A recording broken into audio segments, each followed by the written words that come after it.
Bienvenidos a Cinema 20.1.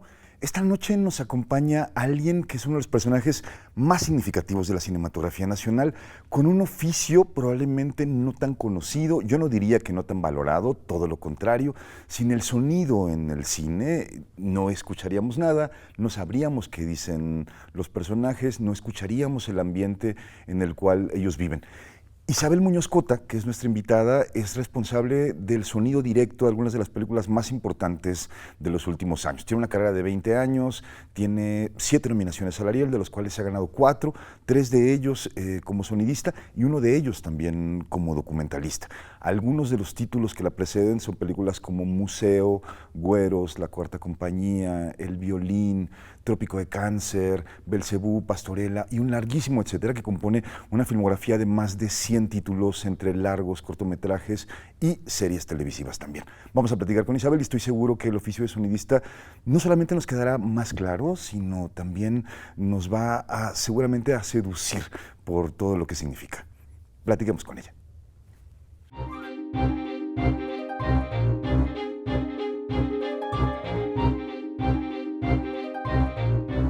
Muchísimas gracias, Isabel, por estar con nosotros. Es de verdad un honor que además alguien tan joven tenga una filmografía tan extensa. Me encantaría un poco saber, tú eres egresada del CCC, entraste ahí cuando tenías 17 años. ¿Qué es lo que te lleva a estudiar cine, Isabel? Bueno, muchas gracias por la invitación, No, Roberto. nada. No, sí. Bueno, sí, yo soy egresada del CCC, entré a los 17 años y todo es un poco un accidente. En realidad, para hacer la historia cortita, yo estaba en la Prepa 6 de la UNAM, yo tenía mi pase automático a la carrera de Historia en la Facultad de Filosofía y Letras, todos los últimos, o sea, digamos que el principio de la adolescencia siempre había dicho que quería ser historiadora, iba yo para allá, pero practicando espeleología en el grupo de montañismo de la UNAM, conocí a un personaje que se llama Galileo Galas, que en ese momento era un estudiante del CUEC, y por él me entero, en una cosa súper accidentada, que el cine se estudia. Ok. Porque él en algún momento me comentó en una práctica, es que yo estudio cine, y dije, claro, ¿eres actor? Pues, claro, me vio con un desprecio, no se me va a olvidar, y me explicó y dije, órale, qué loco. Me puse a platicar con mis amigos y me dijeron, ¿cómo no sabías? Sí, hay 2 escuelas, es rudísimo entrar. Y la primera opción para mí era el CUEC, por la universidad, claro, porque por es escuela pública, por digamos. supuesto. Entonces fui al CUEC y pues me dijeron que no, que con la edad que tenía era prácticamente imposible, que no hiciera el examen. Fui al CCC y me dijeron, pues haz el examen, pero no te vas a quedar. Ok. Y pues hice el examen y todavía en la entrevista me acuerdo clarísimo de Gustavo Montiel diciéndome, bueno, pues sí es un mérito que hayas llegado hasta acá, pero sabes que no podemos aceptar a personas con 17 años. Claro. Y pues dije, bueno, ya está. Y otro amigo que había hecho el examen y que no se quedó fue a ver la lista y fue el que habló a mi casa y me dijo, te estás en la lista, te quedaste. Wow. Entonces, pues yo llego un poco por accidente. Yo no, o sea, yo entro al CCC sin saber que el sonido se graba aparte, sin tener mayor noción que las películas de los domingos en Cine Permanencia Voluntaria del 5 y la cartelera de los multicinemas de Universidad del Dorado 70. O sea, para mí este discurso, que se me hace muy válido, pero para mí no aplica desde niño supe que mi vocación al ver el cine... Una película me marcó y No, decidí... el cine, no, jamás. Ok. O sea, el cine siempre me gustó muchísimo, muchísimo, pero jamás tuve como esta epifanía de decir, quiero estudiar cine. Entonces, pues llegué al CCC así. ¿Y qué es lo que te lleva al sonido? Ya estando en el CCC, supongo que empieza a tomar, digo, hay que explicárselo un poco a la gente. Es un curso integral donde uno toma clases de fotografía, sonido, dirección de arte, dirección de actores, realización, etcétera. Y el sonido, o sea, ¿quién te da clases? ¿Qué es lo que hace que comience a interesarte por el registro sonoro? Es muy extraño porque, como bien apuntas, entras al CCC y es como un universo que tengas conocimientos o no, no deja de ser vasto, ¿no? Y de abrirse 1000 puertas y 1000 incógnitas. Entonces, claro, lo primero que yo pensé, dije, claro, la foto debe estar increíble. Yo no tenía idea de qué estaba haciendo ahí, soy muy honesta.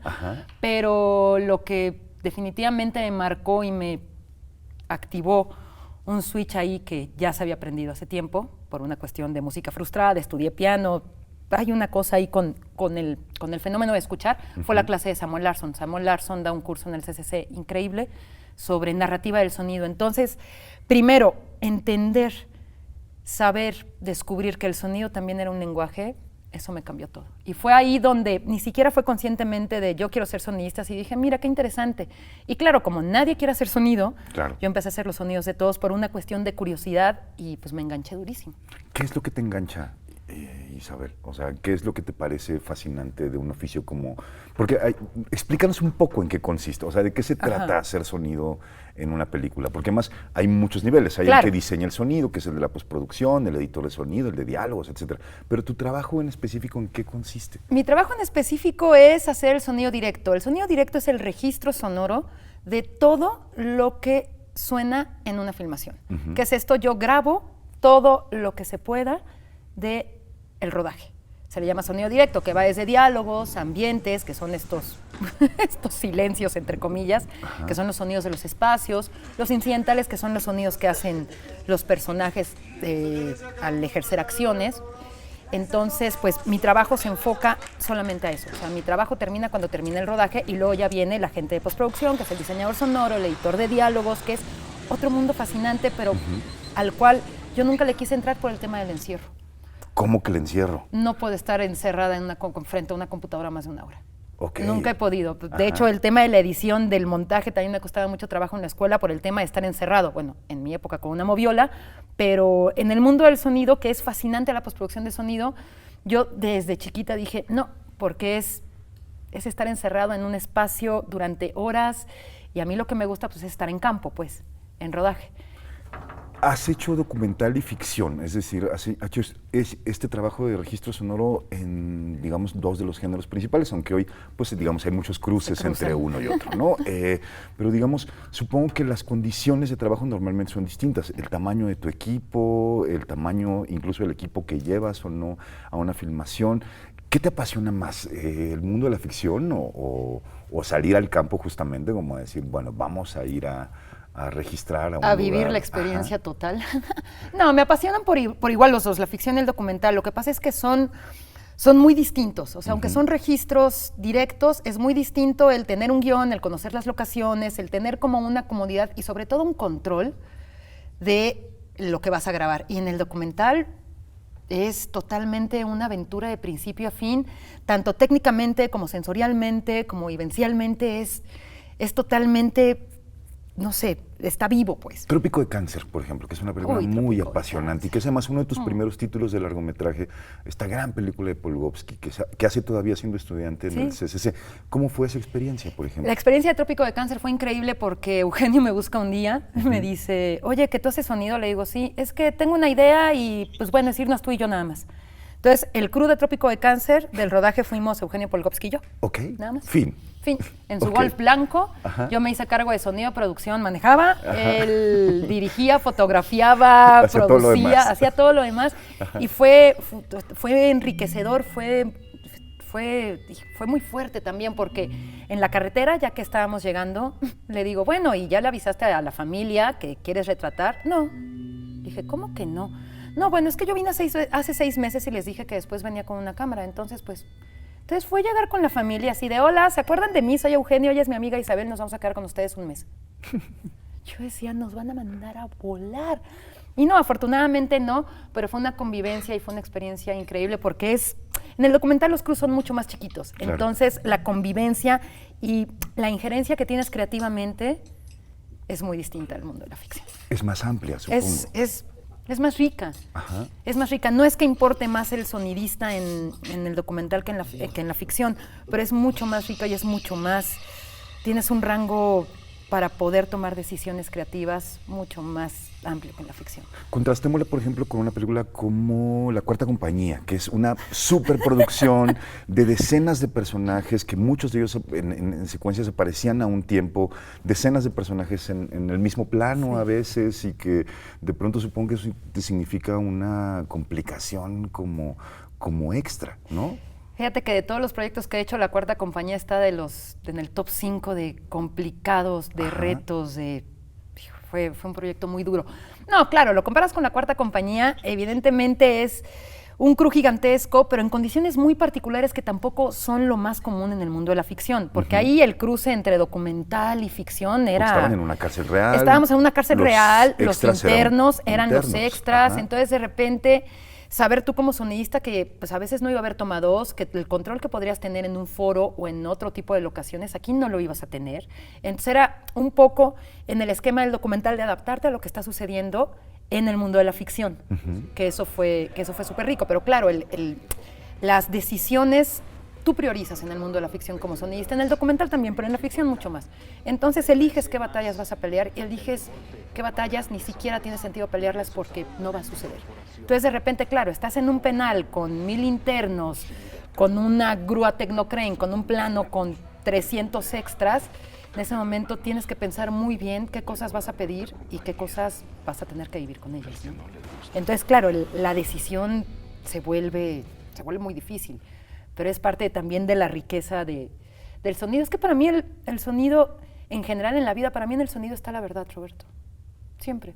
Yo siempre he pensado que la manera más fácil de detectar cuando alguien miente es a través de la voz. Ok.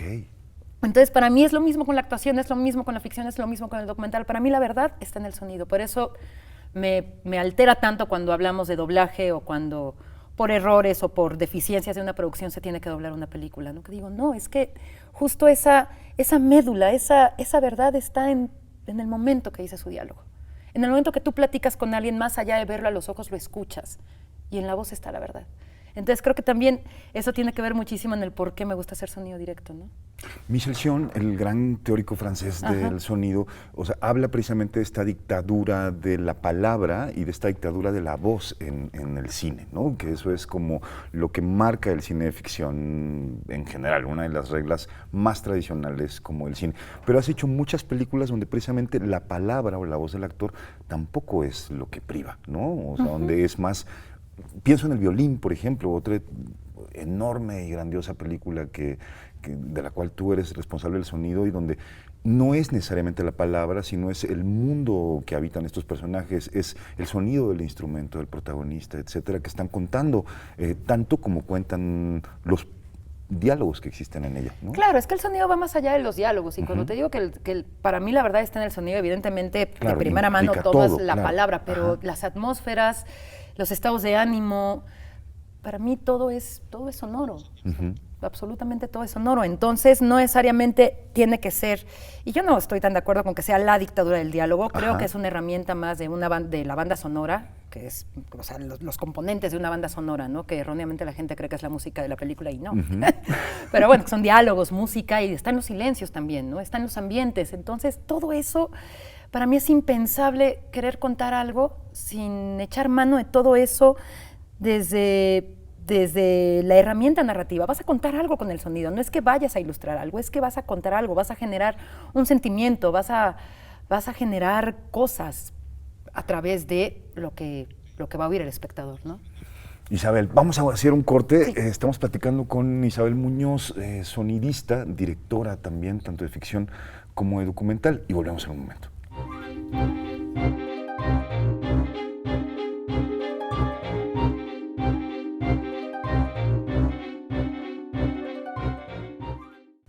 Seguimos aquí en Cinema 20.1 platicando con Isabel Muñoz Cota, sonidista. Isabel, parte de lo que decía al principio en torno a tu carrera, que tiene que ver con algunos títulos muy significativos, me llevan a un director con el que siento que tienes una enorme química y que además me parece que es un gran experimentador del lenguaje. Creo que eso le va a encantar escucharlo, que es Alonso Ruiz Palacios. Sí, le va a encantar. Que es el director de Güeros, es el director de museos, el director de Cortes como Verde. En todos esos proyectos has trabajado tú. ¿Cómo estableces comunicación con él de sonidista director? ¿Hay un proceso de preparación en las películas o no? ¿O tú llegas, grabas, fin, te vas a tu casa? ¿Cómo es con él? Mira, qué bueno que preguntas eso. No, claro que hay un proceso de preparación, pero depende siempre del director. Si al director le importa el sonido, si el director piensa en el sonido, si el director considera el sonido como un elemento narrativo, te va a dar ese espacio para poder preparar una película. Si no, preparas un poco a ciegas. Okay. Y aún preparando a ciegas, hay directores sordos. Y en este país, como en todos lados, pero yo hablo del que conozco, hay mucho director sordo. Entonces es de repente toparte con pared. Pero el caso de Alonso es totalmente lo contrario. Es un obsesivo del sonido a unos niveles inimaginables, te lo juro. Ponme un ejemplo, a ver, de eso. Algo un momento que le importe mucho. No, le importa todo, o sea, desde el aprieto todo el tiempo, o sea, es que tú te das cuenta desde los guiones que escribe, o sea, leer un guión, un draft de cualquier proyecto de Alonso es inmediatamente leer algo que tiene un universo sonoro brutal. Y no estamos hablando de música, no estamos hablando de atmósferas, estamos hablando de silencios, estamos hablando de de texturas.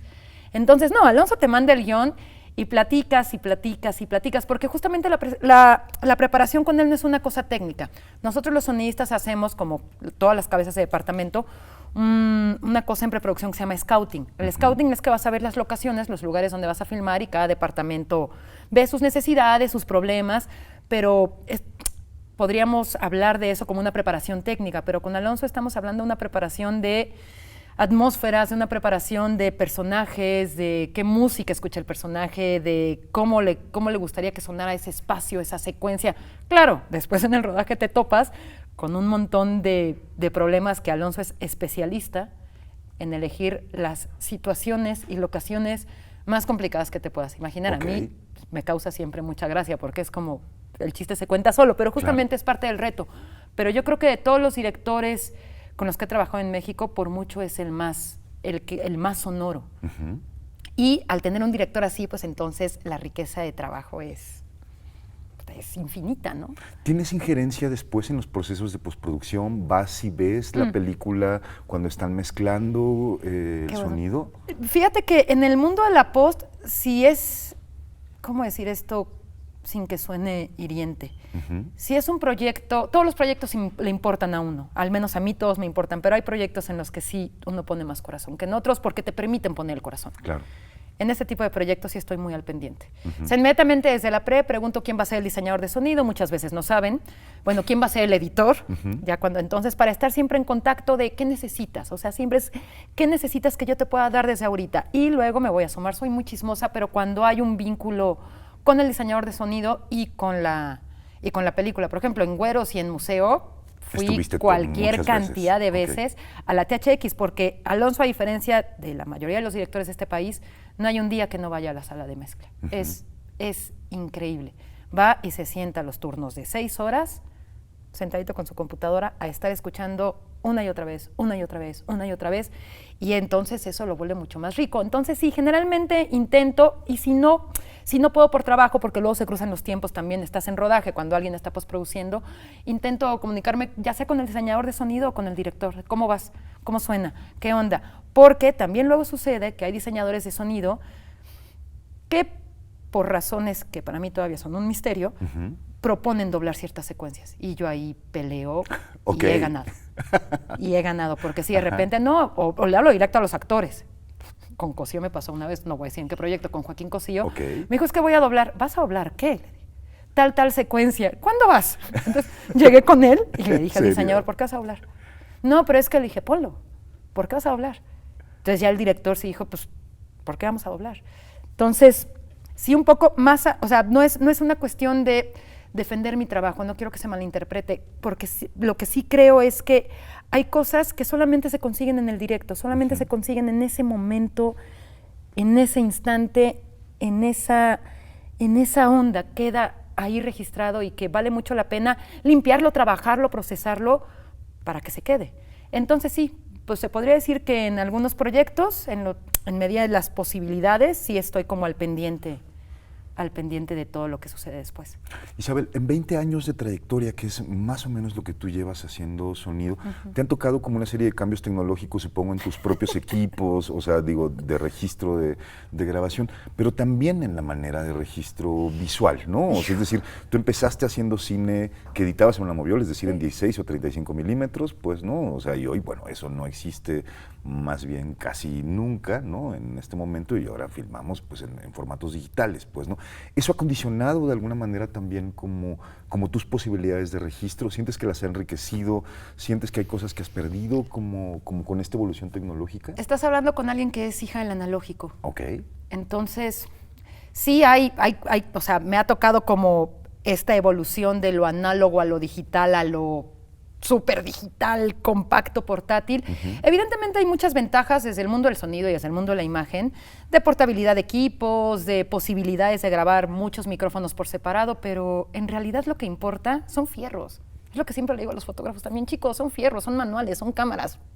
Lo que importa no es eso. O sea, la médula, lo básico, la esencia de lo que se tiene que ver y lo que se tiene que escuchar, lo puedes hacer con una Nagra mono y con una cámara de 16 milímetros o una B8 o un iPhone. Lo importante no es eso. O sea, no puedes confiarle todo el artificio al oropel que es la tecnología cinematográfica, ¿no? Entonces, en ese sentido, sí, es más cómodo, sí, pero en realidad los principios siguen siendo los mismos.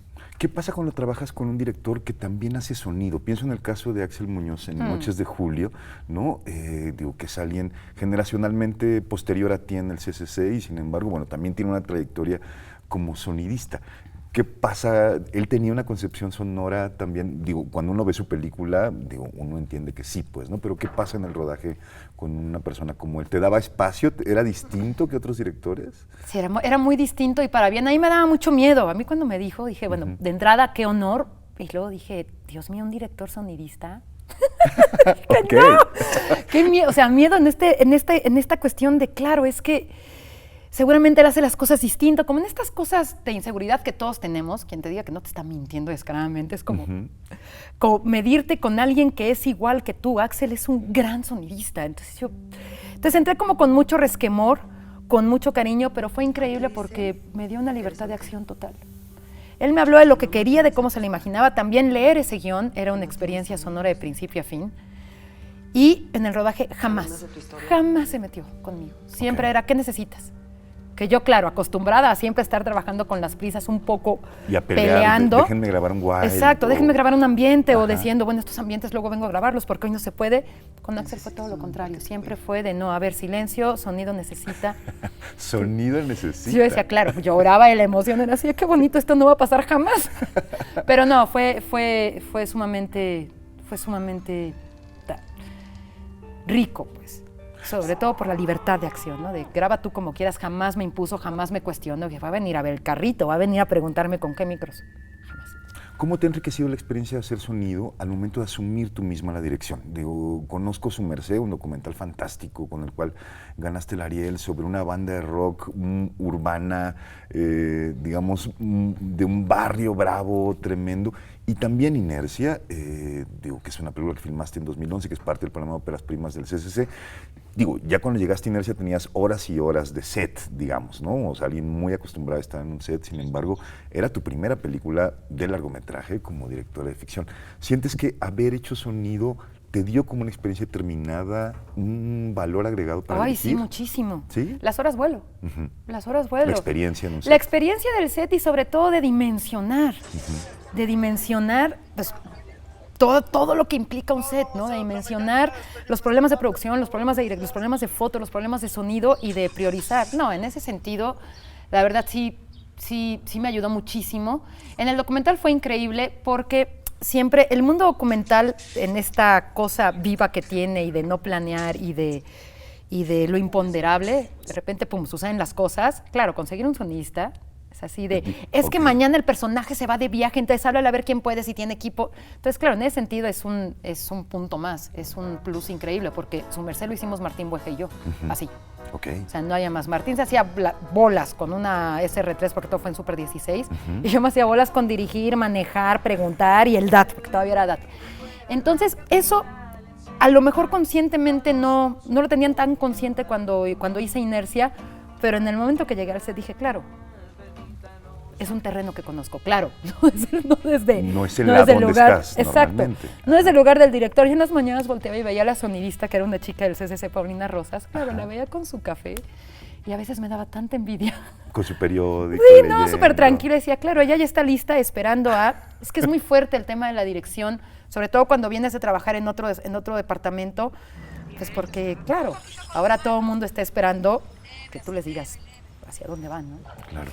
Entonces al principio, los primeros días sí era fuerte.